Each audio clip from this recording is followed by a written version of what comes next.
Hey guys, Rion the Roko here with another new segment I will be trying to keep updating on the Terra Arcanum channel here. In this series, we'll be looking at different uh, characters within the world itself. Uh, Good guys, bad guys, neutral guys, everything in between. Some of them get mentioned throughout the books, but may not appear in them. Because I usually they're going to be saved for future work down the line, such as campaign characters that'll be in part of the RPG and such. But I figured let's try and talk about some of these guys who, like I said, get mentioned occasionally in the book, or maybe very briefly appear for a quick cameo or two, and just don't get a lot of a time to really be developed in the book itself. So in this episode, we're going to be talking about Falgurus the Stormlord. Falgurus is an elemental, which we'll get into a little bit here. I'm not really sure the exact format I'm going to stick with for this series, so understand that if this feels a little awkward as I progress, hopefully these bio profiles, whatever you want to call them, will get a little bit more, will get a little better over time and start to make more sense. Also, you'll have to forgive me. I do not have an artist to help bring these characters to life, let alone an artist who can bring multiple images of these characters to life. So I kind of just threw on some background video if you wanted to watch something while you're listening. But the more important thing is just what I'll be talking about. So as long as you're listening, that's what really matters.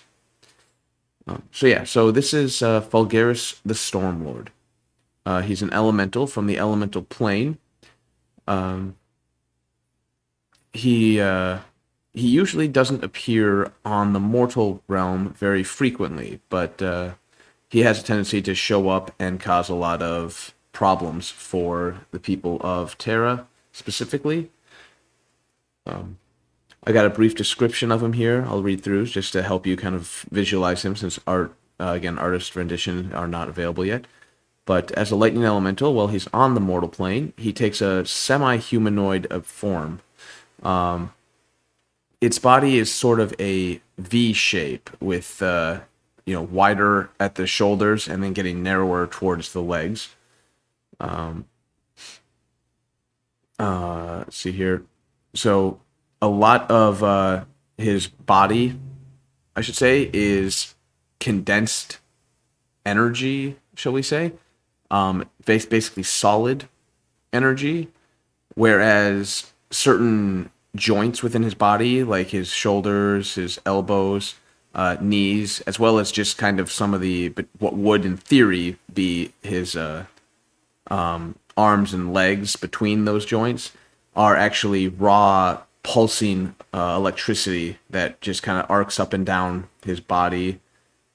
It's got kind of an ethereal look where you can sort of see through his arms and legs, whereas you couldn't see through the more or the less opaque, like solid body, the solid energy that makes up his body, head, feet, his hands and lower arms are all like solid energy, and then it's basically holding like the raw pulsating energy is what's holding those together in the locations that they would appear kind of humanoid like as a result.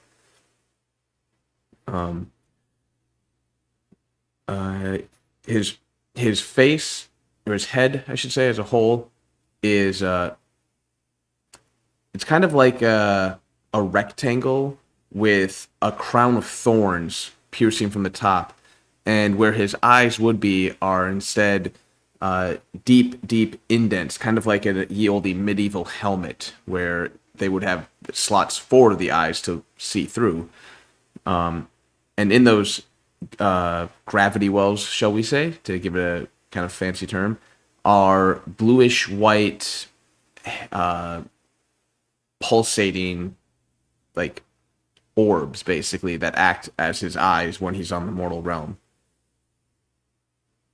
Um, in addition, I should note that while he doesn't have hair, beyond his crown of thorns, which is made up again of the more solidified condensed energy, beyond that, on the top of his head where hair would be on a human, is just pulsing electrical currents that keep fraying off from him. If you ever seen those old, maybe I can find a picture of it thrown in here if I remember. Those old, you probably find them like Hot Topic. There's like those electric balls that they have little energy pulsing. When you touch them, you can see the electricity reach towards your fingers. Kind of something like that, I was thinking. Just kind of pulsating off of his head and fraying out. As far as the bio here, this one's a little bit better. So Falgurus is he was born like all elementals, spit up by the roiling energies that is the elemental plane itself. There was no path or no reason to guide him. He was alone in a kill or to be killed world. Falgurus only ever tried to survive. Elemental lifespans are short, but they increase these lifespans by consuming other elementals on the plane. The more they consume, the stronger they get, and the longer they live. This process is it's kind of a unfortunate life cycle, but again, it's kind of like the ultimate survival of the fittest, basically. All around him, Falgurus watched as smaller elementals like him were absorbed by more powerful ones, and if he intended to survive, he would need to do the same. So he set out seeking frail and puny elementals to devour while hiding from those who would do the same to him. But no matter how many lives he took, he could never gain the power to truly stand against the most formidable of elementals. He needed a way to escape from this never-ending nightmare of feeding and hiding. He needed a place where he could be the most powerful being, and then he found it. One day, after absorbing a rival of similar strength to his own, he felt a surge within him, and he unleashed an incredible power, tearing a rift between the planes. Without hesitating, he stepped through the tear and found himself on the mortal plane. He found the inhabitants of this new world weak, perfect for his subjugation. So he pulled weaker elementals through the rift to create his army and blasted the landscape. The area where he landed is now known as the Stormlands, a hellish, blackened landscape that spreads out several miles, the size of a smaller country even, of just ash, dust, and oblivion. Nothing but dead trees, scorched rock, and whatever was left of the former inhabitants is just smoldering remains in the Stormlands here. He would create here his palace. This would become his throne. But the mortals were not as weak as he had assumed. Over time, they gathered their armies and nations together, and they fought back against this invader. Having underestimated his opponents, Falgurus retreated back through the rift to the elemental plane to lick his wounds and prepare for his next invasion. After surviving for more than 500 years within the elemental plane, he returned to the mortal realm. Or mortal plane, I should say. Don't want to confuse you guys with realm and plane there, sorry. He burst forth from the rift again, this time even more powerful and with an even greater army. Again, after much struggle, he was eventually pushed back and forced to flee through the elemental plane, only to try again in another 500 years, and again, and again, and again. He's never been able to succeed, but he knows he's close, and every time he attacks, he gets a little closer to succeeding, and that all the mortals know as well, that it's only a matter of time. So that's kind of the basics of what I got for Falgurus here. There's probably a little bit more I could go into, but at the moment I haven't written out everything else. But yeah, I figured this would be a fun little thing to experiment with and try and get a profile or bio, whatever you want to call it, up of some of the different characters. So yeah, this was Falgurus the Stormlord. Kind of set up to him. I kind of set him up to be a major villain within the campaign setting. Well, the campaign world, the RPG as a whole, basically. And I know I kind of set it up there at the end to make it seem like Falgurus is eventually going to win, and in truth, given enough time, he eventually will, if some means is not found to permanently close the rift he opened and prevent him from coming back. So that's kind of what I had, this idea of a villain who would slowly gain in power, and every time he comes back, he'd be a little bit harder to defeat.